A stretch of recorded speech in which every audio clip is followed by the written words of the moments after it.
So, hey, Cancer, this one's for you. That's you over there. This is Tarot Illumination. This is your general report for May 2018. Cards were well shuffled in advance, but we're going to go live to the last second so that you're a witness, okay? It's very, very important to have a very clear deck, okay? And we're going to use the Journey of the Heart spread because it's all about loving you first. Love thyself, Cancer. And all we're doing here at Tarot Illumination is trying to bring the healing power of love into your life from up above as best we can, because that's more important than anything else you can do on earth. Before I even get into the cards, I've been doing these little, astro notes for every other report, so we're going to do it for you guys too, all right? So, Cancer, this is it. Cancer, May 2018. Remember, these are just my scruffy personal notes, just little scraps of tidbits that seem very important to me. Now, this is a very important month itself because it's a gateway month. To me, it's one of the most important dates of the year, May the 15th. Why? Because we have this massive shift of Taurus energy with the new moon aligned directly with Uranus moving into Taurus, okay? It's a huge deal. It's life-changing for all of us. And that's happening for you, Cancer, up here in your 11th house of hopes, dreams, wishes, community, and like being there. Like, what are you bringing to this earth in a way that works for everybody, okay? Also, it can indicate the rewards of a life well lived when it comes to your love life. If you're doing something really good in your love life, you might enjoy the benefits of it now over the next few years, okay? It is a long journey. May 15th is the opening, the front door opening to a 7-year journey, okay? It starts May 15th. It's going to be triggered every year that the sun comes around to Taurus in this part of your life. It's going to be triggered every month as the moon comes around to here throughout the next 7 years, okay? So I'm just letting you know. Now, at the end of April, April 29th, there was a really big, strong full moon. Taurus Sun, Scorpio moon, right over here, okay? Kind of in your love life sector, okay? Right over here, the moon right there in your love life.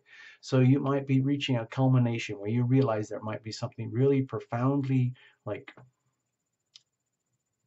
juicy, beautiful, intense happening in your love life that you've deserved, especially when it comes to like the energy of deep, deep intimacy. You can have a love life, but then there's like the next level where your souls are literally welded, bonded together, and you know what it's like to experience total union, where you become one with another and another becomes one with you, and it changes your life forever. That leaves an indelible mark, and you might come to more realization of that. In other words, you might be dealing with the afterglow of this full moon, April 29th, for at least a couple weeks, all the way until May 15th, when you're going to start to understand the significance and how does this actually play out for you in your community, in your sense of relationship with like your friends, really. Are you loving? Are you loved? Do your people love you? Do you love your people? So all of this is going to change. There's going to be radical shifts and changes in that part of life, really completely unpredictable at this point because we're only just starting the journey. Now, later in the month, we've got this Sagittarius Gemini full moon thing, which touches you on your spirituality and health habits and things. So you might come to realizations like, where can you improve in your health, in your habits? How are you undermining yourself in very subtle ways that are very self-destructive? And how are you going to get around that? How are you going to rise above that and create new practices that are really healthy and healing for you? Okay? So let's just leave it like that. You can get an astrology reading somewhere else, okay? And so we're going to stick to the tarot. But I just needed to throw that in because I've done it for every other sign, for all the other reports for this month. I don't always do it to that extent, or if at all, for a lot of the readings. But for May, with the May 15th calendar moment, it's a big deal for everybody. Because it's also a big shift. You might not notice it in the day-to-day stuff because it's so big. Like if it was a lunar event, sure, you could feel it. But you're talking about Uranus, it's way out there. So you might be only feeling it when significant moments happen, which might feel like earthquakes in that part of your life, in your community, in your sense of community, in your sense of belonging to a community and what you're bringing to community. Cards are well shuffled in advance. No jumpers, no flyers, no oracles, no reversals. And I just like looking at the cards the way they are. Sorry about that. No apologies. We're going to use the journey of the heart spread, where the heart is at the very core of this. It's the most important thing in our life and our world. Nothing happens without a healthy heart. So it's up to you, dear Cancer, to listen to what your heart is saying and then answer accordingly. Okay? Cards are shuffled. You are a witness. Please invite your angels into the room, people. Tarot Illumination angels are here. We're doing the best we can to be here for you. So please invite your angels. They like to be invited. Bless this reading. Okay, here we go. Dear Cancer, this is the very heart of you. Heart knows what it needs, knows what it wants. It's up to you, Cancer, to listen and respond accordingly. This is legacy energy. Whatever you're bringing in with you, whatever it is, it could be anything. It could be stresses from all the astrological shifts recently. It could be a personal issue that has nothing to do with tarot or astrology or anything. Whatever it is, how are you feeling right now? What's going on in your world? What's all the good stuff happening? What's all the really rough stuff? Open up your briefcase. Show us what you got. Open up your pockets or tell me your story. Tell us your story. Over here is the ever-present now. It's in the now where you own your power, have your power. It's the most difficult place to be because it's much easier to rest on the status quo, rest on the past, use that as a template to project our futures and anything to avoid the present. Because when you're present, that means you have to be conscious, you have to be grounded, you have to be here, fully aware, and that means everything else is becomes secondary. And it's so much easier to give away our power to somebody else or something else, like a circumstance, a child, a job, a career, an employer, a task, a mission, whatever it is, anything except owning your present moment in the now. Over here, this is the healing power of your decisions that you can activate and access when you stay in the moment, in the now, because you're making decisions anyway. So if you can stay very conscious, you can activate decisions very consciously. We have that right. We have that privilege as human beings. We're very fortunate as human beings to have that. Pretty much everything else on Earth, from what I can tell, operates on autopilot. We operate on autopilot for a lot of functions, but we also have the option to choose not to do something or choose to do something deliberately contrary to what our automated default settings are telling us to do. So how do we do that? How do we make loving decisions that are nurturing for you and your heart in a way that optimizes you, Cancer? How do we do that? And in so doing, treating this as a formula, what kind of consequences are we generating here?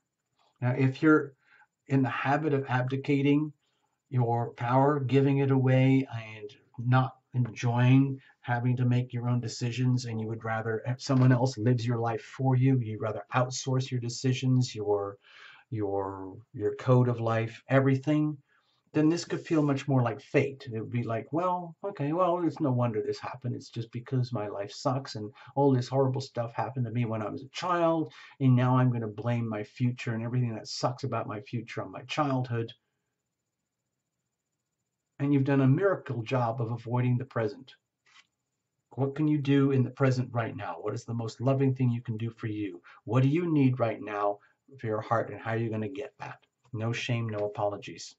So what if you mess up? What if you continually choose to default to like the easy way out or the status quo? Um, how does that look? Like, how does it look when you're on a bad day and you're really struggling to stay present and conscious? On the other hand, how does it look when you're on a roll and you're staying conscious and present in the now despite whatever challenges? What does that look like? In other words, you're owning your power deliberately, consciously, willingly. And then we are generating momentum here for the next beat. I hope you can see that as a heart shape. Please use your imagination freely. And this would be the heart at the very, very core. Okay? And now we're going to look at circumstantial energy. This is kind of what's around you. You can see this as a reflection. You can see this as supporting energy. You can see it as like nothing to do with you, just like weather patterns. You can just observe. Now you have the Six of Swords here. So from my perspective, this is an indication that this is a really, really good time to take advantage of the currents, take advantage of the energy, and be willing to me, it feels like very much letting go of the past and allowing yourself to move into a new future that you don't even know what it is yet. But the only thing that counts is good attitude, good posture, a good mental posture, emotional posture, good physical posture, and the tools, the knowledge, and the wisdom to keep going. It's almost like nothing else matters anymore because radical big shifts are going to happen anyway. It's in some ways, a lot of us are sitting on a powder keg and we don't want to admit it. We don't want to know it. So we just want to pretend like everything's okay. But my feeling here with the Six of Swords is an idea that you know that there's something turbulent and bubbling that needs to be left behind. You've outgrown certain things. And the only thing that counts is whatever you can stuff in your like spiritual backpack and leave everything else behind because it's irrelevant. Okay. And that might be hard to do. Might be the only thing that's really counts is your attitudes, your beliefs, your knowledge, your wisdom, your love, and your loved ones. That's like the people you love and the people who love you. And then being willing to make this epic journey, step through this doorway into this epic new chapter of your life. Okay? Sorry, I just flitted the paper there. I didn't want to dwell on it too much, but anyway, here we go. What about at the core heart of you? Okay. To me, this feels like with the Hierophant here, that this is your heart saying it's time to do things properly. It's time to create a whole new paradigm for those parts of your life that are to do with the Taurus energy. That's what I'm feeling. Okay? And lock it down, make it a code, make it a practice, make it official, and people create their own refrigerator magnets, or they create like a board and they stick it on their refrigerators and they say, this is how it's going to be. This is the game plan. And you can make it very elaborate. You can create this kind of like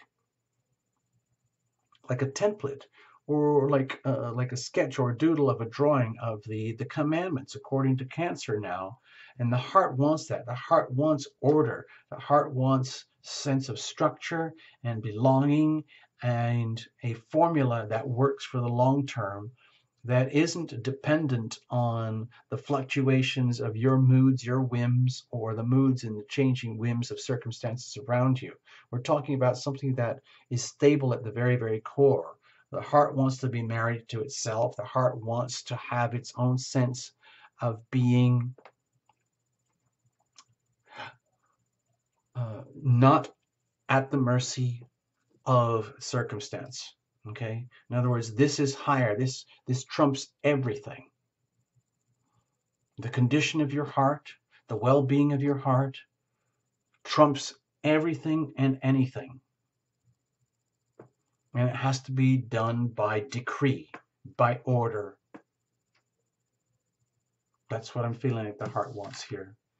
And it's also about doing that in such a way that you can bring everything that you have, all your talents and your skills, your resources, all your love to the planet like a gift. It's like your heart wants to gift itself to the planet. That's what I'm feeling for you, Cancer, because you have that. You have so much, you're so full of like nurture and love and compassion and caring. You're almost like the classic example of a compassion junkie. And that doesn't have to be debilitating. You can turn that into something very powerful and very useful. That's good for the world, good for the community. And it doesn't have to be even egoic at all. You can just be like the symbol. It can be symbolic. Loving yourself first and creating that as a code and then living that as a code above and beyond everything and anything else, like a code of honor, like a badge of honor. Okay? What are you bringing in with you?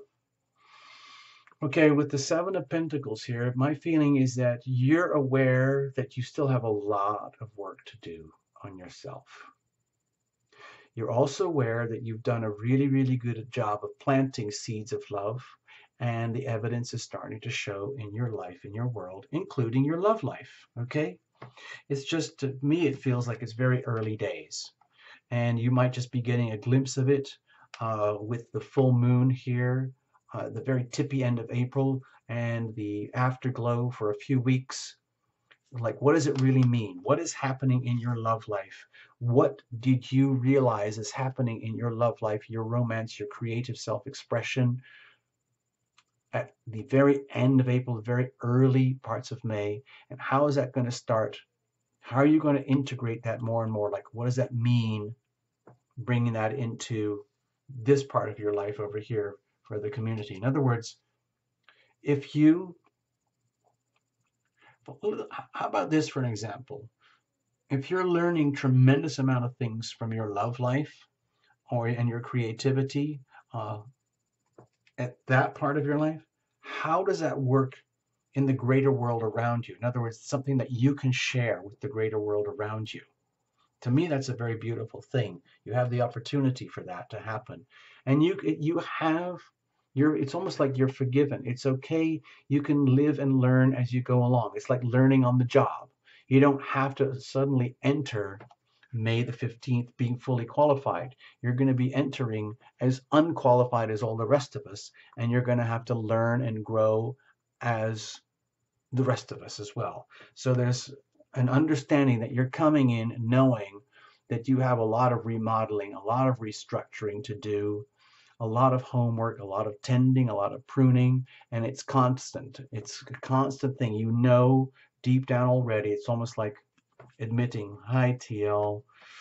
I got to admit, I feel a little bit burdened, but I don't want to let this get to me. I know that I have to institute a program of repair and maintenance, constant program of repair and maintenance for at least a small sector of my life, so that I can truly harvest the bounty of the seeds that I've already planted, and then keep that as a program.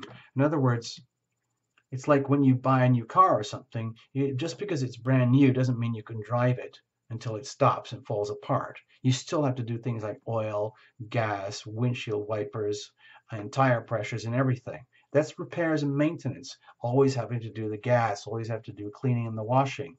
Yeah, it's tedious, but it has to be done. And if you do it diligently and don't regard it as a grudge, then it really starts to be a pleasurable thing. If you can treat those chores of repairs and maintenance and tasks as a pleasurable thing, as a joy, as an honor, then it's not a burden anymore. You don't have to see it as a failure. You can see it as part of the process of winning and succeeding and growing and nurturing a bountiful outcome. What about the present? Okay, my feeling here with the eight of swords here is that you're very aware of a lot of the challenges and issues that are around you that you're going to have to face as you go through May, and that's okay. I feel that you're not going to take it personally. You're just going to see it as a puzzle that needs to be solved, as opposed to issues that you can't handle. It's just treating it as a maze. In other words, there's nothing I don't see anything negative here. What I see is almost like, okay, let's see if we can do this. You know how people like play games with themselves? Like, uh, they will see if they can walk around the room, walk from their kitchen to their bedroom or something with a blindfold on and see if they can do it. It's a test, it's a puzzle, it's exciting. And you discover how you can really amplify and tune in all those deeply hidden senses and perceptions that are often muted and buried or ignored, but only become apparent when you deny yourself the obvious sensation, the obvious sense organ of like vision or hearing or tasting or touching. When you do that sensory deprivation stuff, it tends to really amplify the other senses. Like how blind people often can be very, very good at hearing things and sensing things that people with good vision wouldn't ever notice. So that's what I'm feeling here. In the ever present now, you're very aware that there's challenges, but you're not going to let it get to you. In fact, you're going to treat it as a puzzle, as a game, something to be solved, and it can be exciting, it can be fun. You're not going to be owned by your problems and issues. You're going to apply the healing power of love. You know the formula already. You know it's about repairs and maintenance, and you're going to do it diligently and patiently, one step at a time, turning it into a practice, learning as you go. How do we do this? So when you're in the present now and you're grounded and you're conscious and you're present and you're here, what does your decision making like energy look like? Okay. All right, with the Four of Wands, my feeling is that you are placing yourself deliberately in a position where you can rejoice and celebrate everything that you've learned up to this point, and knowing that you are poised and ready and already anticipating good outcomes. You don't have to know what they are or the details, good outcomes for the journey that's unfolding for you in your community with your people, and sharing that, sharing the love, sharing everything that you've learned, sharing all the love that you're growing. Love is as love does. This is evidence of love. This isn't like the feeling of love. This is the actual evidence of love. And bringing that to the community, the 11th house, and celebrating that so they can celebrate with you. That's a very loving thing to do. It's almost like something that it's almost, to me, and this is going to sound really weird, okay, Cancer, but it's almost like every full moon or every time the moon comes into Taurus, why not have a little private party with yourself or with your loved ones and celebrate that energy every month for the next 7 years, okay? And every time the sun comes here into Taurus and aligns with Uranus, have a party, celebrate it, turn it into kind of a big deal. And like, it's almost like make a note of where you've come from, your history and the past and where you're heading, and constantly seeing how well that you're doing and celebrating accordingly. And your people will share that with you, and you can share your love with your people. Now, how do you do that effectively? Okay, so that you stay in the zone. You don't take all your challenges personally. You're not worried about the people or your own internal conflicts and everything. You're just treating it all as a puzzle to be solved and treating that with joy. How do we do that effectively? Okay. Okay, well, with the lovers here, my feeling, since this is to do with May, this is a May reading. For you, Cancer, it's very harmonious. It just happens that the Taurus Scorpio energy is very harmonious for you. I feel that the Lovers card here is a very strong indication that you have learned something very profound at the full moon, at the tippy end of April, coming into May. And that is something to do with love and relationship, the Taurus Scorpio dynamic hitting you in the love and romance, true love sector of your life. and you're seeing that, how that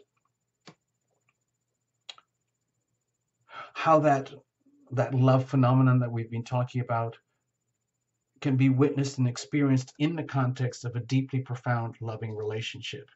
And that is a relationship of choice. This could indicate a relationship dynamic where there are tremendous challenges or tremendous puzzles that need to be faced, and you're doing it deliberately, knowing that you're guided, knowing that you're protected, knowing that you are loving, knowing that you are loved, knowing that you are accepting a significant other in all their nakedness and all their flaws, and that there's a significant other who is accepting you in all your nakedness and all your flaws. And God bless you. The heavens bless you. The heavens bless you.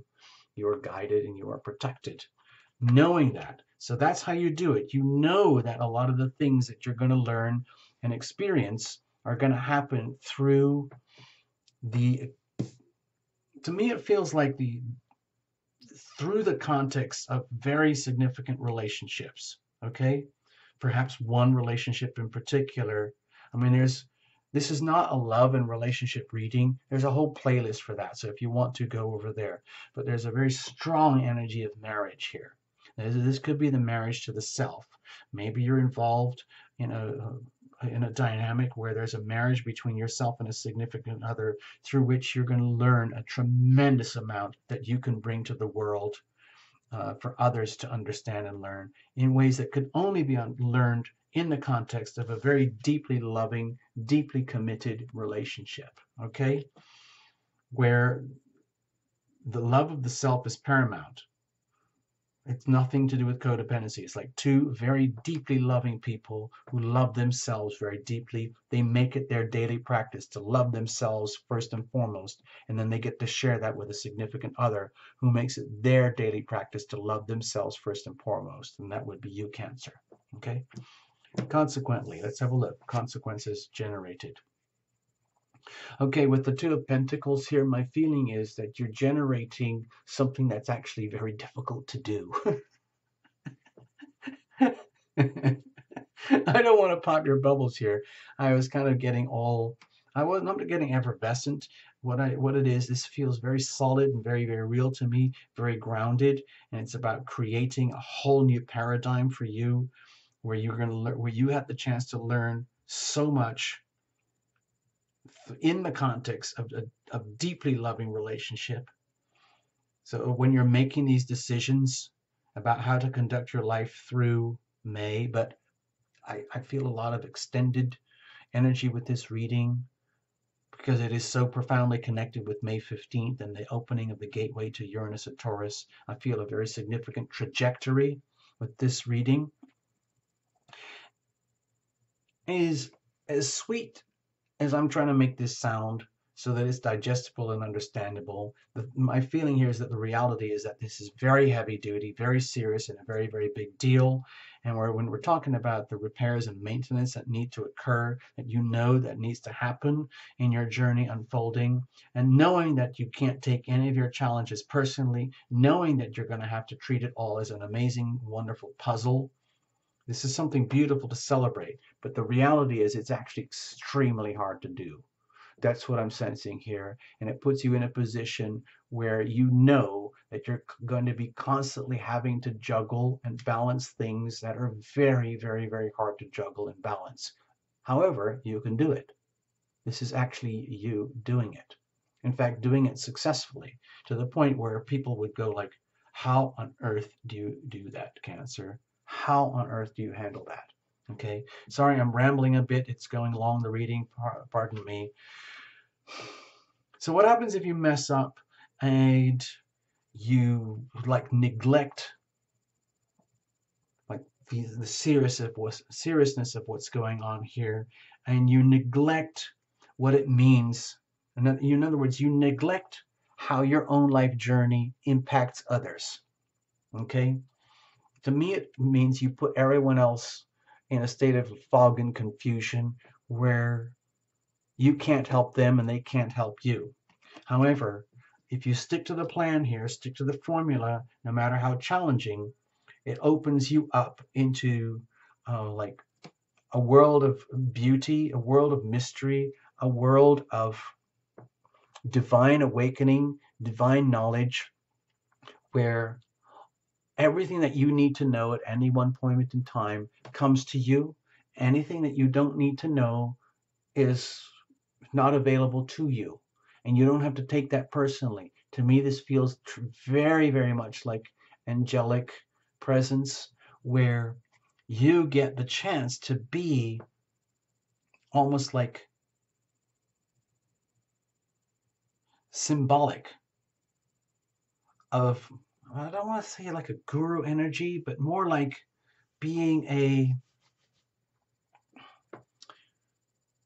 like when you do this properly, when you love yourself first, when you allow yourself to learn tremendously important, profound truths and realities in love and relationship that work, and it's evident between you and a significant other, and you can share what you have, share what you know, and celebrate that with your community, no matter how hard this is, it puts you in a position where it's almost like, forget the gender, okay? This is the high priestess, but it puts you in a position where when you do this right, you're literally the embodiment of high priestess. It's almost like guru energy here, and very mystical, very magical, very beautiful, where like if someone has an issue and a problem, they come to you and you can help them. And you don't have to give them anything more, anything less than they need.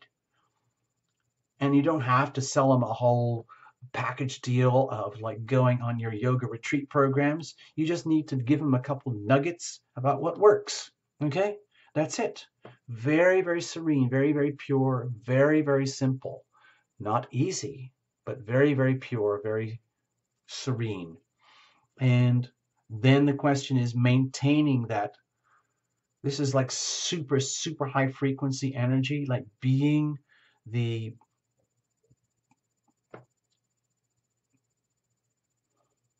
like the high priestess energy here is almost like you don't even know it's there. That's what I'm feeling. So, in other words, when you show up in people's lives in the community, you don't have to go swanning around or anything. You can just show up, and that aura comes out of you, and it's indisputable.